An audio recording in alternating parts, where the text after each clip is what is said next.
Hi everyone, welcome to week 3. I hope you're enjoying the class so far. I'm certainly enjoying it. If you have any questions about anything or any suggestions for me on how to improve the course, please reach out to me. I'd love to hear from you. So to recap, in week 1 we discussed law firm structure and we considered some of the characteristics that leaders in law firms should have to be successful. And then in week 2, we discussed ethical considerations, specifically the duty of confidentiality, which, as we discussed, means that legal professionals are required to keep client information confidential.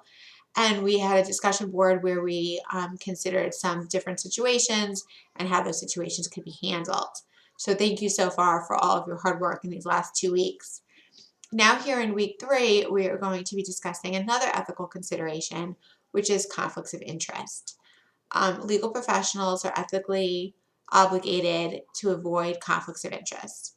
A clear-cut classic example of a conflict is a divorce. A law firm or a legal professional cannot represent both a husband and a wife in a divorce because they have clear competing interests. Or the conflicts of interest are not quite as clear-cut. For example, say I am an attorney and I am representing company A, and company A is trying to sue company B. Well, maybe I had represented company B in the past, maybe 10, 15 years ago. Still could potentially be a conflict. Or perhaps I'm representing company A right now, but I have some kind of financial interest in company B.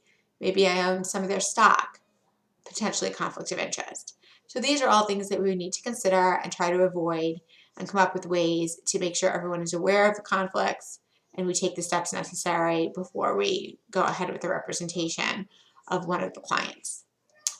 So this week we have an exam on conflicts of interest.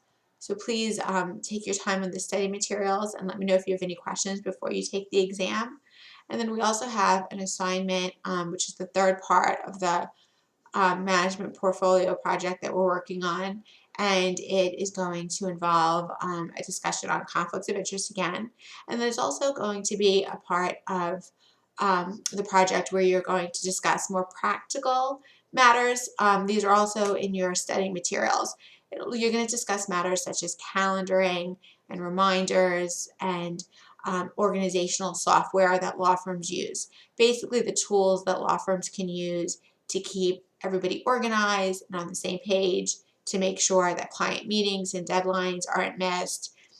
Now that we have so much so many good software technological tools, it's a lot easier to stay organized. 20 or 30 years ago, everyone was just writing in an assignment notebook or a calendar, and now we have shared calendars, we have software where we could all share the same documents, we have reminders, many things are based on the internet, so it's much easier, but it's still important to be aware of all these great tools.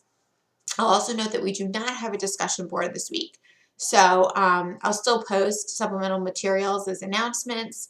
And if you have any questions about anything, there's the board where you can just ask me questions. So feel free to use that board or email me. You could always do that anytime. So I look forward to working with you again this week. And again, please reach out to me with any questions anytime. Thanks.